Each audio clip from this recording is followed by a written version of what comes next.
Welcome to Intuitive Connection, where spirituality and psychology meet to help you be your best and brightest self.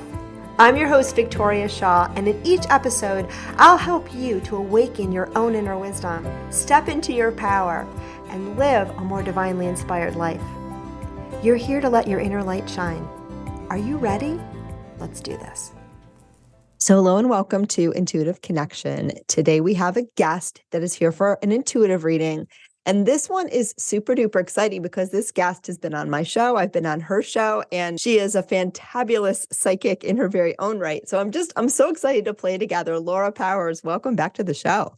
Oh, thank you. I just got goosebumps as you said that. I'm so excited to be here. I'm excited too. And I love doing this. And we were talking a little bit before we went live that, sometimes when you're the one always giving the readings on behalf of other people, it's so nice to be able to get out of the way and receive. And it's a very different experience, right? It is. And also, I think it's great on both sides. I know when I read other psychics, the information comes through very clear. It's just a really fun space to play in. But yes, I love to get readings, but I have to say, I will only do it from, I would say, very talented, very clear channels. Yeah, because, other people's, I would say, blocks or beliefs can come in through the reading. So I want to say that too. I think when you do this work, you have to be even more selective of who you go to for a reading. I am rubbing that in, my friend. I am taking that in. I feel very honored and cherished that you have chosen to do this on the show and chosen this channel. That makes my day. And I think it's true too. And I also think, everyone out there that's doing what they're doing, if they're doing it with, clear intention and an open heart, is attracting in exactly the people that they need to serve. But I do feel that as we do this for a while, you start to see, and I can read sometimes when someone gives me information. That happened this morning, actually, not in a psychic capacity, in another capacity. But, someone gives you information and you're like, you can see what they can't say. Like, I know what the guys are trying to say, but they're not clear enough yet to see that through their filter. And that could be a thing too. And that's why I always invite whoever's in the receiving seat to always try it on and make sure it feels right to you. I think that's a wonderful thing to know that, you have to see how something sits with you as a readee, someone who's receiving the reading as well. And also, as someone who's receiving, sometimes you have your own block. So it definitely goes both ways. So it's all a fascinating world. And I'm so excited to play. And I do believe in divine timing. It's so funny. I'm not often in this podcast group, but I just happened to pop in and saw your post about this. And I was like, yes, it totally resonated. Yay. Yay. I was so excited because, as some of you know, because we've talked about it on the show, I get the guests for the reading from these podcast groups because I know that they're podcasters and they have the right equipment and they understand entertainment value and they sometimes want readings too. But I was so excited when Laura messaged me and she's like, I want to do it. So yay, I'm excited. And stuff is now coming through. But can you share with me a little bit about where you might want to focus today? Yeah, there's two areas that I think are coming in for me. One is I'm really going through this kind of massive up-leveling right now. And also, I think I would say a shift or maybe even a refinement of my purpose and how I'm doing my purpose. So I'm getting more guided towards entertainment specifically and television and kind of bigger media. And I think one of the reasons is I can just simply reach more people with my message that way. So I'd love any guidance or messages about that, how to be more effective, how to bring that in an aligned way. Love it. And the other one is quite interesting. So I was in Egypt recently and I used to work in Cairo, and there's such a strong sort of past life pull for me there. And I was there, this was about 2 weeks ago. That's actually when you and I connected to schedule this, interestingly.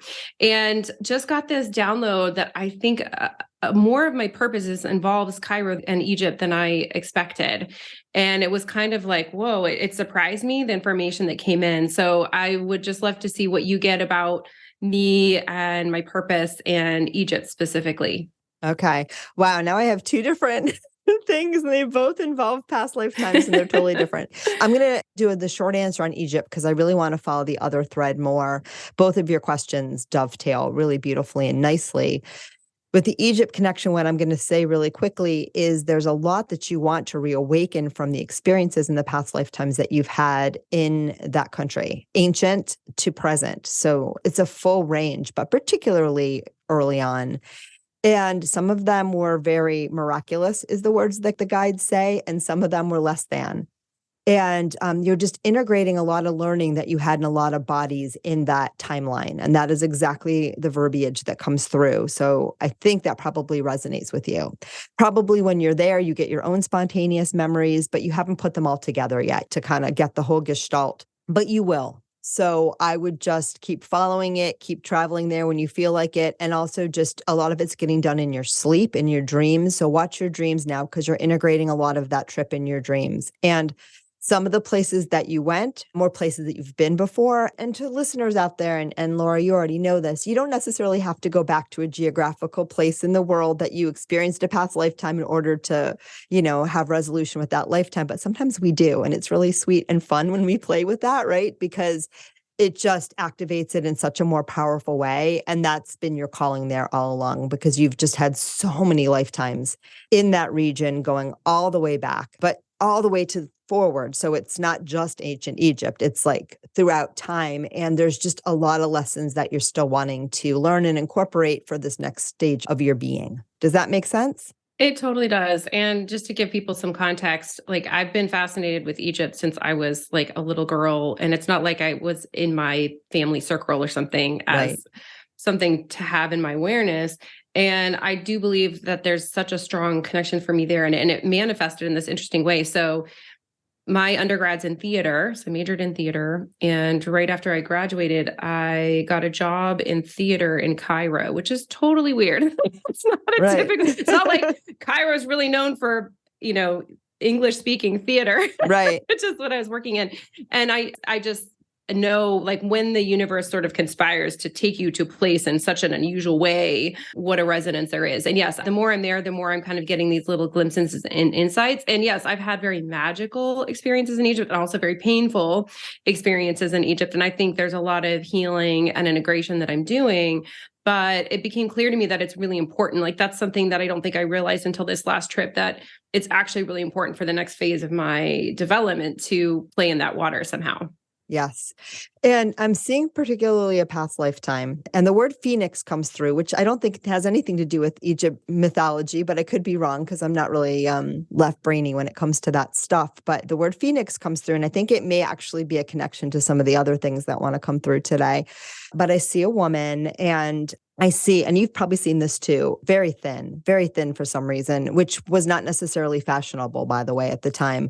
So too thin is what I'm seeing, but still considered really beautiful, like bronze skin. And what I see in particular are, the kind of armbands where it's gold and it's wrapped around like a snaky kind of thing on your forearms. I see that. I see rings, almost a belly dancer vibe, but not quite, the beautiful makeup that we often associate with Egypt. And you were some kind of a performer, but I believe that you might have also been a slave.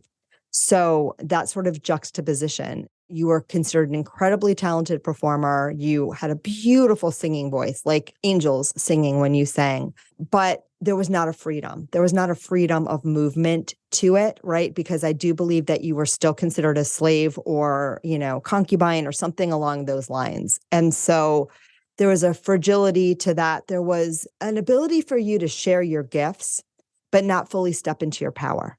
And because of also the very male-dominated society and the fact that you were considered a beautiful woman, but a very fragile woman, not a powerful woman. I mean, the thinness is really important. The thinness might have partially been just because you didn't have the right nutrition, but also there was just a frailty to you in that body, okay? And though you were beautiful and ethereal, it wasn't quite the physical form that was desirable at that time. But in a way, if you had had that physical form and stepped into your power in your curvy woman body, it would have been of detriment to you. It would have been more of a problem. So staying thin kept you safe. Does all of this resonate? Your face is nodding. Oh, I think I have so many lives there. Right. So it's like, I think I've been anything from a slave to, royalty, like very powerful, and Yes. it's all there. So when I'm in Egypt, it's like, there's a lot lot that comes through, but it's interesting because one of the messages that I got was, one of the things I'm working on healing is like women and women's power in Yes. Egypt. So you bring up this sort of slave lifetime, it resonates for me because I think that's what I'm being guided to work on for myself, as well as, just women's power in general in the region.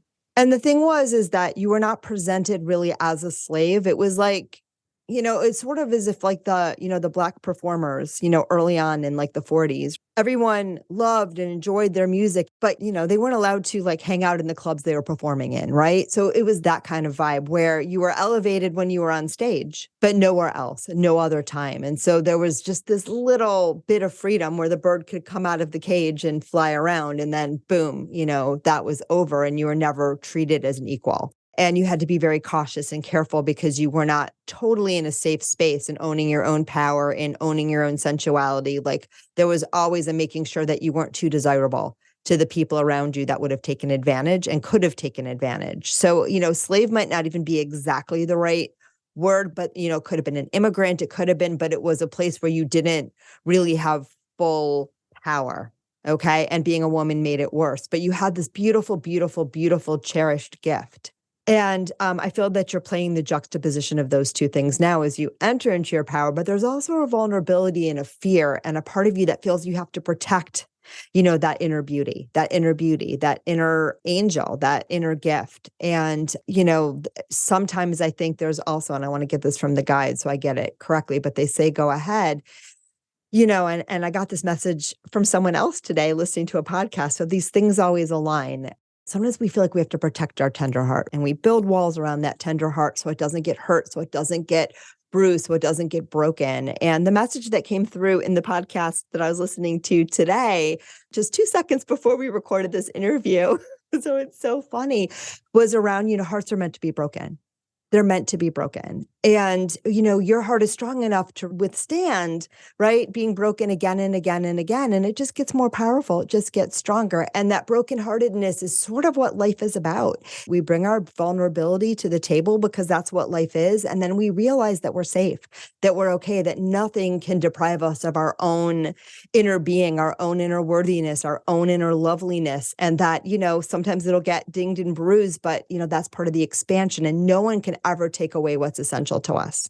And that's sort of the message that the guides want you to have now, that former you, and there's so many we could grab, but that's the one they're grabbing for you today. You're protecting a vulnerability that though you felt, and you probably were very powerless in that lifetime, or felt very powerless, or didn't feel like you could totally step into your power because of those circumstances. Number one, that's not the case now. And number two, you have more understanding where you can start to come in and remind yourself, hearts are meant to be broken and mine can take it. Mine can take it, and it will grow and expand again and again and again and again and again and again, not through hardship or pain, or just for understanding that, part of that expansion process sometimes is allowing myself to just be a little bit more vulnerable with myself, with the world, and knowing that, no harm can truly come to me. Yeah, I've experienced, like I said, a lot of intense lifetimes in Egypt that I'm aware of, but also incredible power and beauty. But it's interesting as I'm there now because I feel like my heart is very open when I'm in Egypt, in a way that feels very different than it does in other places. So yeah, it's been a really fascinating experience. And also because in this lifetime, I'm so very obviously a foreigner. But now as a foreigner, you have a power that's different. As an American, as a foreigner, it actually gives you probably were a foreigner in that past lifetime because like that just really resonates. Now it's the opposite, where now as a foreigner, you're left out of certain things, but you also have a power that the women that are Egyptian don't have. Yeah. And a freedom that they don't have. Absolutely. Yeah. So it's very healing. And it's interesting to bring up music too, because I just found a music studio and a recording studio in Egypt. And it's such a strong message. Like I need to use my voice there. Yes. So that's so interesting that the lifetime you brought up involves singing and using my voice. So I literally, even though I was only in town for a couple of weeks, I even found a studio and I already started recording there. Yeah, no, it's really powerful. I feel that they're an important audience for you, but I also feel like there's some sort of, you probably already know this, and again, feel into your own vibe, but there's some sort of a hybrid too with Egyptian music and the kind of music that you make that you would like to create that I think will be very powerful, potent, and important. And not just there. I think it'll go like crazy there, but probably here is not even here so much, but like, globally. And it's an energy that's very needed to share. And it's also very freeing for that past life because she was so talented and so beautiful. And I do believe that she ended up in that past lifetime dying of wasting away. So almost like anorexia, like we would call it now, she just lost her will to eat. Interesting. It might not have been understood the same way it is now, but at a certain point, like she was saying, like she's telling me like the fruits of life were just no longer pleasing to me. And she just literally wasted away. She just stopped eating. That's so interesting. Yeah, I just want to say that part about the music really resonated. In fact, I wrote a song, I think I was early high school, I think, so maybe 14, 15, that is Egyptian sounding, somewhat Oriental in sound. I mean, I'm not saying it's like traditional music, but that's a song I'm working on there is Beautiful. but I want it to be electronic. And so, yeah, this sort of fusion. Yeah, it's going to be amazing. I can hear it and see it. I'm excited. And just make sure that when you record, because this feels like this isn't always easy for you, but I could be wrong. Make sure that when you record, you really allow your vulnerable heart. You know, it's like this little chirping bird. Let her sing. Let her sing. It doesn't matter what people think. It doesn't matter how it comes out. Like, do it completely from your joy. Do it completely and know that you are completely free. You're completely free to do whatever you want. And the sky's the limit. And that will be what this past life version of you would very much love to experience with you. And oh my God, her voice is beautiful. So, you know, when you sing, I just can't wait to hear the notes that come out of your throat. It's going to be gorgeous. It probably already is. Oh, thank you. Yeah, it's interesting. My voice is like my strength and my weakness. You know, it's like when I get sick, it settles in my throat, and everything I do involves my voice, podcasting, singing, kind of writing, Right. even my voice in terms of written word. So yeah, it's a really interesting exercise, but I'm excited. And I feel like there's going to be, some significance to working on that in Egypt specifically. The safer you feel, the clearer it will be. So just remember that as, you know, you feel more safe. And remember too, hearts are made to be broken, not because we have to be tough, but because it's safe to be gentle. Okay.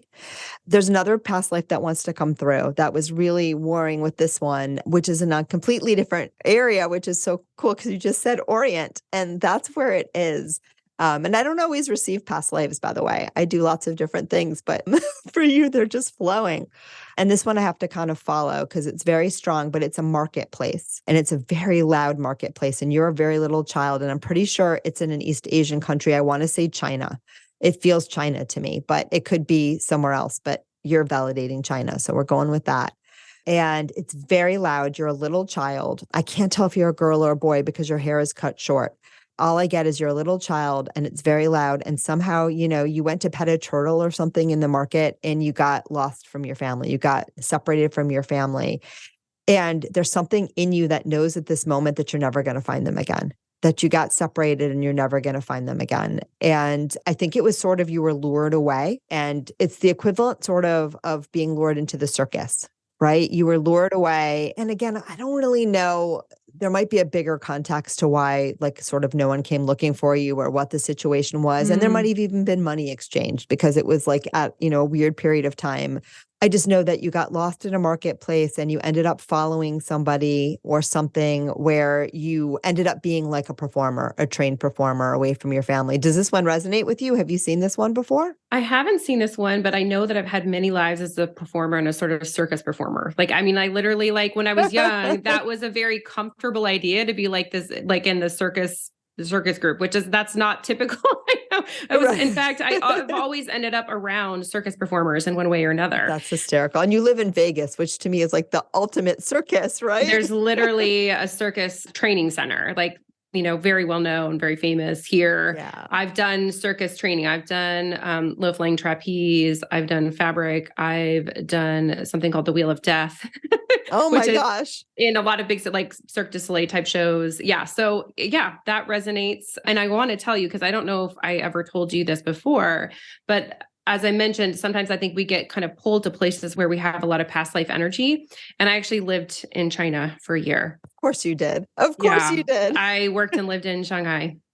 Wow. That is exactly where I think it was, because, I just got a tingle. It feels like a kind of loud, big, trade-centric city, where just, like if you look the wrong way, like there was just boats going here and boats going there. I don't have no idea where Shanghai is. So just excuse my lack of knowledge, but it feels like, like it was just so fast moving that it was easy for people to get lost, to get misplaced. You get on the wrong boat and there you are, and no one's ever going to see you again. And it was a little bit like that. And, you were kind of abducted is what it looks like. But like there was just so much, yeah, definitely. Because I can see the distraught of the family that you left behind. You were so young. You couldn't have been more than like 4 years old.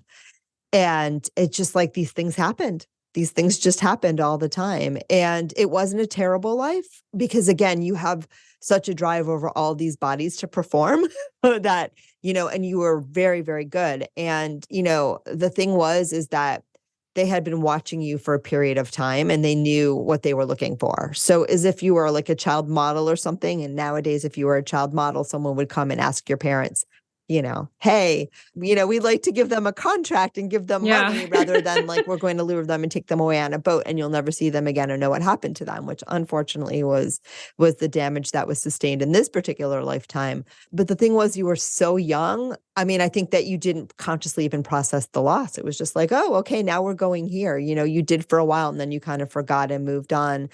And you did have, I don't know why it comes through to tell you, but you did have a surrogate parent in that situation, like an older, not old, but like probably a teenager that sort of took you on and parented you.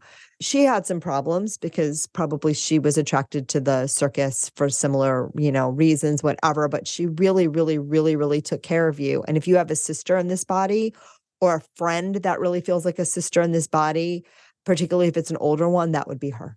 No one comes to mind, but I'll just, put it out there and see. Yeah. Yeah. Well, when you came to visit me, I don't think it's from this lifetime, but I will tell you, my friend, when you came to visit me at Cactus Blossom, I was like immediately seeing that we had been sisters before. That makes sense. Yeah. I was feeling into that, but I don't know if it's from this one because I have no circus affiliation or interest whatsoever. But yeah, it's such a funny thing because I've always had that awareness and been really drawn to the circus. yeah, And that's not like in my family or anything. It's very odd, actually. It's not common. And you were super good with the animals. Like that was in this particular one, you were super good with the animals and you did tricks on the animals, with the horses, with the dogs, with the rooster. Yeah. And when you were young, it was sort of a novelty. I don't know why they're giving us so much information, but I'm sure it's all relevant. Well, and it's interesting because now I'm an animal communicator and I love animals. Oh, that's right. Yeah. And that's like your new, Mm-hmm. Oh my God, that's why they brought this one up. Yeah. And that's what they're saying. At first it was a novelty and they chose you just because you were like really cute. And, like they figured they could use you and you were very charming and you were very like, they knew you had that it factor and they were going to, just use you, you were a prop basically, but you developed deep relationships with the animal friends. And I see you like eventually actually rising to being like, an older man. So I guess you were a boy because now I see you as a man who was like the animal trainer of like all the animals and you spoke to all the animals. And so you like beyond performing, you ended up when you were kind of too old to perform because when you were young, it was till about, teens or something like that. And then it wasn't so interesting anymore to have the novelty and you became like, you were the one that kind of took care of and trained all the animals because you would communicate with them. So it's really cool. Fun. Yay. All right. So I can get some answers to more questions, but what else? I think that sort of other track of the, stepping into the next level specifically of my purpose. Yes. With bigger media, television, entertainment, that's becoming clear that that's important right now. So I'm just curious to see what you get about that. Yes. On both of these past lifetimes, what I'm being shown is the theme is around not fully owning your power. You loved what you were doing, right? But in both of those cases, you weren't free to manage your own career. You weren't free. You were working with the constraints of someone else. You were very disempowered. You were a prop. You were their possession in both of these instances, right? So there wasn't a freedom that you have now. And when I look at the freedom that you have now, it's a little daunting. It's a little scary. It's a little overwhelming. It's like, you're the author of your own everything. And you know how to do it on one level, like, because I see you going up there and painting the marquee with your name. On the other hand, it's around exploring. Let me get this from the guides. It's around really feeling into the freedom to create your own path. And the other thing that comes up, when we talk about, these other two lifetimes in particular, and those are very particular, somewhat bizarre situations, right? Of you being a performer under those two rubrics. But I just want to say that's so normal for me. Just in my past life. So it's interesting because, I think when we're going through something as a soul, we do it over and over and over again. So that's like being a performer in some capacity it's what I do as a soul. Yeah. I see it. And in this body, what I feel like you are going to, and you do it in some ways and not in others. In some ways you do it spectacularly. Like, I'm going to use my own paintbrush. I'm going to paint exactly how I want to paint. I don't care if you like what I painted. It's exactly what I'm going to paint. You're deepening into that. You're releasing more layers of caring what other people think, caring what other people want, caring how you need to present yourself because that's what other people think. And every time you shed one of those layers, Laura, you're going to be more effective and you're going to attract in even more, because this is a lifetime that has always wanted to be lived on your terms. And I think the most powerful lessons again and again and again for you is owning your own sovereignty. That's the word that comes through again and again and again on every level, in your male-female relationships, in your friend relationships, in your professional relationships, with your clients, with your family. Like, it's a theme around sovereignty. And part of that too is in your career, because show business, and you know this way better than I do because I'm not in that career at all. But show business to me, and I had another guest on the show who's a musician, and we talked about this recently. And I know you're a musician too, but she had been like a child star.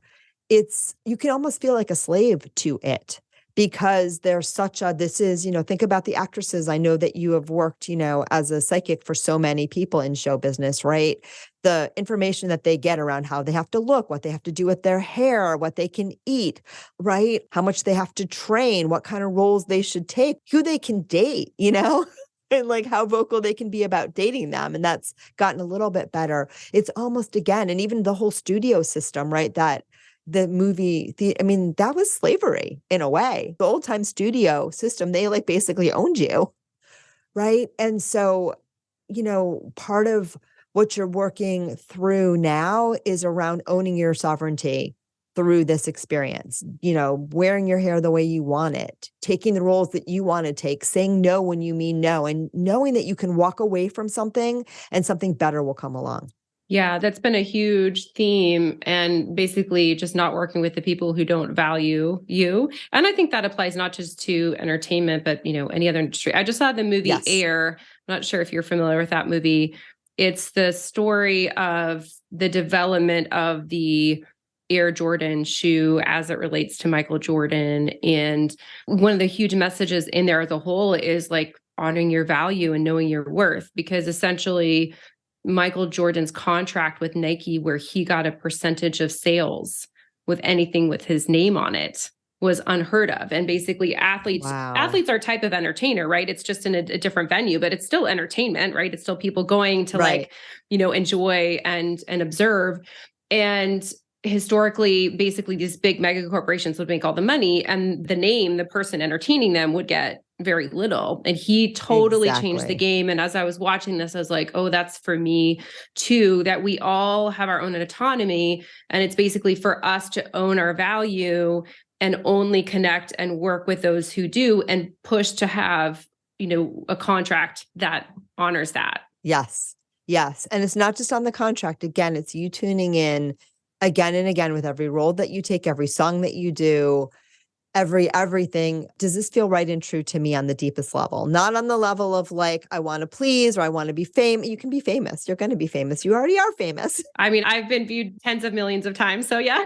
Yeah. On the deeper level, like, is this resonant with my soul? And if it's not resonant with your soul, walk away. And the deeper thing that they want to communicate too, that, you're feeling into, and this, but I'm going to say it anyway, again, because it's so important.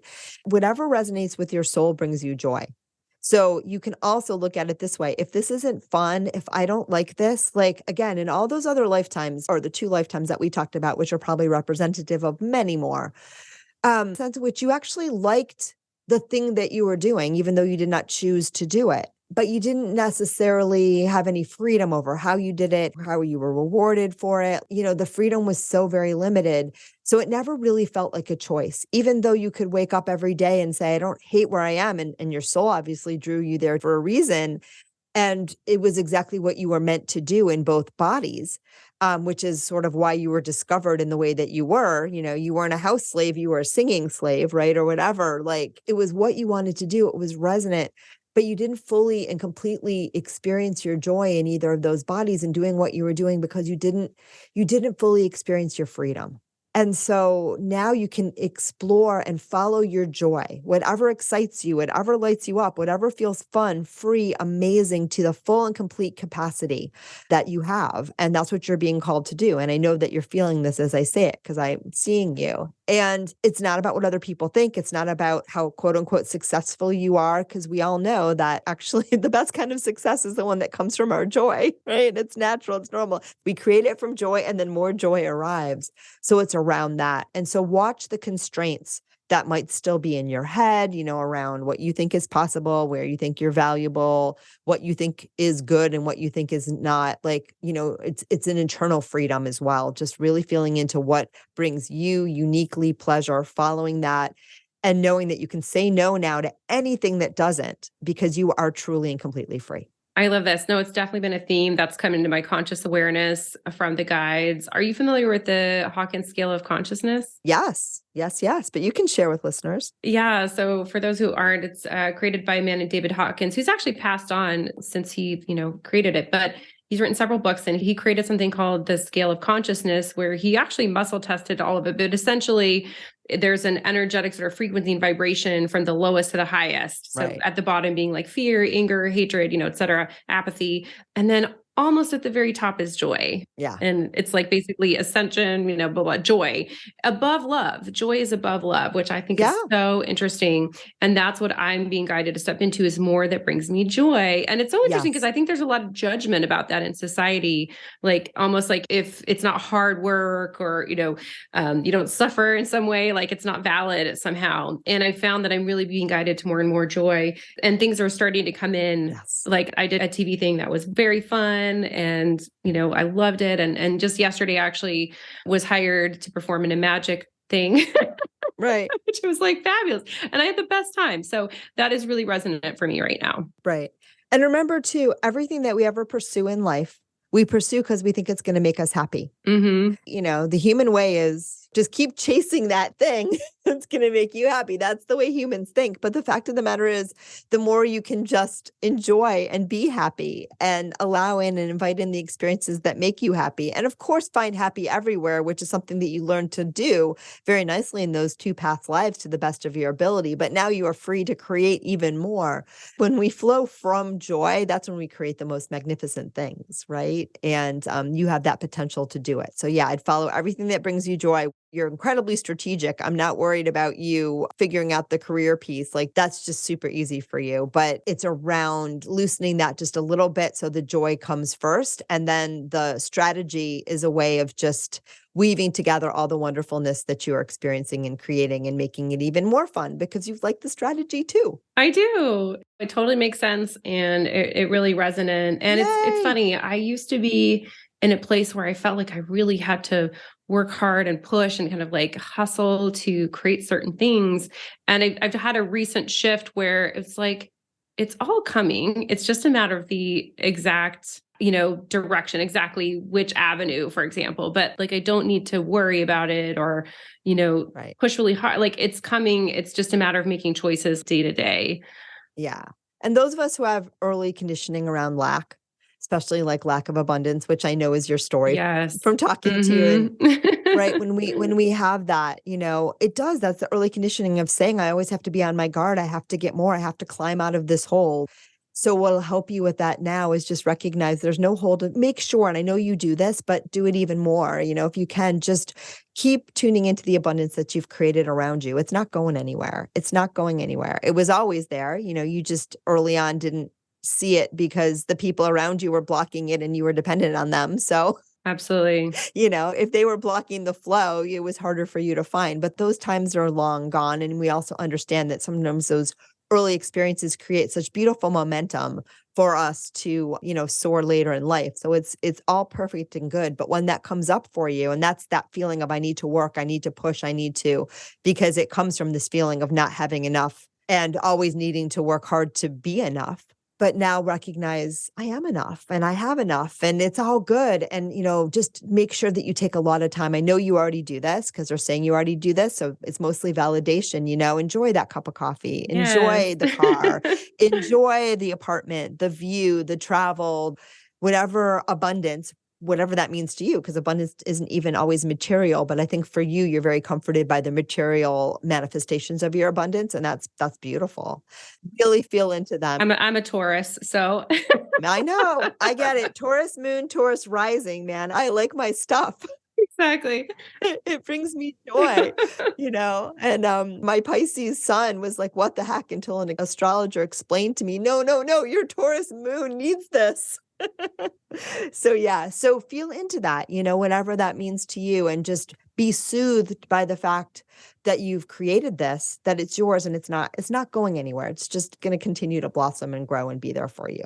Yeah, I just want to say I'm super appreciative of what I have. I mean, coming from, poverty at a young age, and now I have already a really amazing lifestyle. I basically just do whatever I want. And I live in a lovely home. I have a beautiful car. I jet set around. I go out to eat all the, I know that I have freedom. And a really lovely lifestyle. And I'm so blessed. And yet at the same time, and I feel like I'm sharing this for the audience, everyone who's listening, that there's more. And the more I'm in appreciation of what I have now, the more it will come. There's another psychic I know she does like coaching. Are you familiar with Joanna Hunter? Have you connected with her?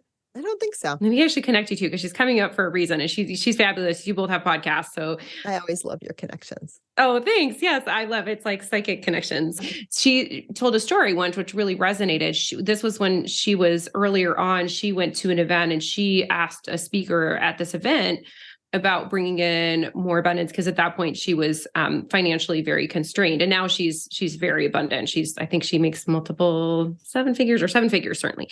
And the speaker said to her, Joanna, if you aren't happy with what you have now, what makes you think you'll be happy with more later? Right. And when she told that story, that was so resonant to me. And I think we're trained to try to get more, want more. And that's good in terms of drive.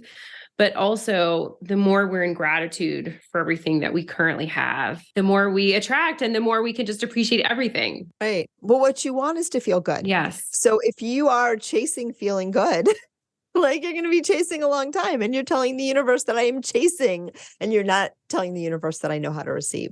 So when you tune into what you've already created and feel appreciation for the abundance, which is you, wherever you can find it, and be patient with yourself when you forget too, because we all do that. You get the double whammy of enjoying life now, which is all you want to do anyway. And then of course it's from that stream of enjoyment that we tend to attract even more joyous things. I also want to share too, that's feeling to come in. So I have done a lot of traveling in places that are quite poor in American terms, right? In terms of just money wise. So, Egypt being one place, China. And one of the things that strikes me often is how unhappy most Americans are for being as wealthy as they are. Yep. And I remember that when I went to Egypt, that it's a relatively speaking, a poor country. Like most people live on hundreds of dollars a month as their whole, everything, housing, food, medical, everything. And I remember seeing a little boy, this was when I worked there about 20 years ago. He had a donkey, which means he wasn't a sports son because he actually had a donkey, and he had no shoes, and he was scooping up camel dung with his hands, which I guess they use for fuel. And I was like, wow, that's so, such a different level in terms of monetary wealth than most Americans are. And yet Egyptians as a whole are so much happier. Yeah. I could feel that because I'm an empath, and it just really struck me. And I'm sure you have a large American audience and people elsewhere, but just for us to really appreciate, what we have, because world-wise, even if you're poor here, you're still rich compared to a lot of the world's.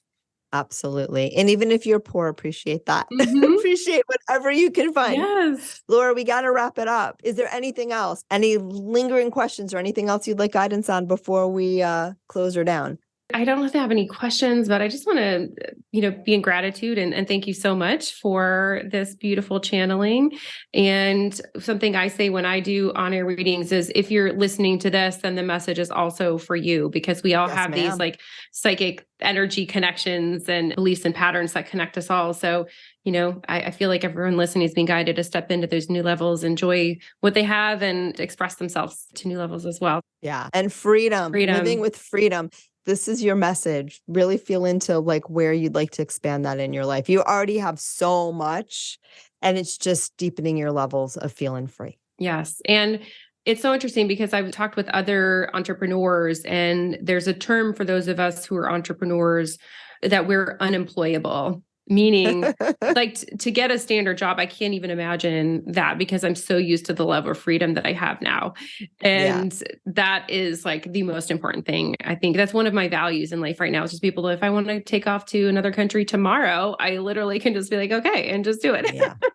Yeah, exactly. Beautifulness and Yes. internal freedom too. All right. This was so much fun. I'm so glad that you reached out and wanted to do this, and yay. And I know, as you just said, it's going to benefit lots of people. They always, always, always, always do. If you want to get a reading with yours truly, you can do that too, though not for free. Go to my website, victoriashaintuitive.com, and you can schedule one there. You can join us over in the Intuitive Connection Community Facebook group, where I still occasionally do free group readings. And you can also join us over in the Intuitive Connection Premier Community ongoing membership, where we do lots of fun stuff, including some group readings and coaching.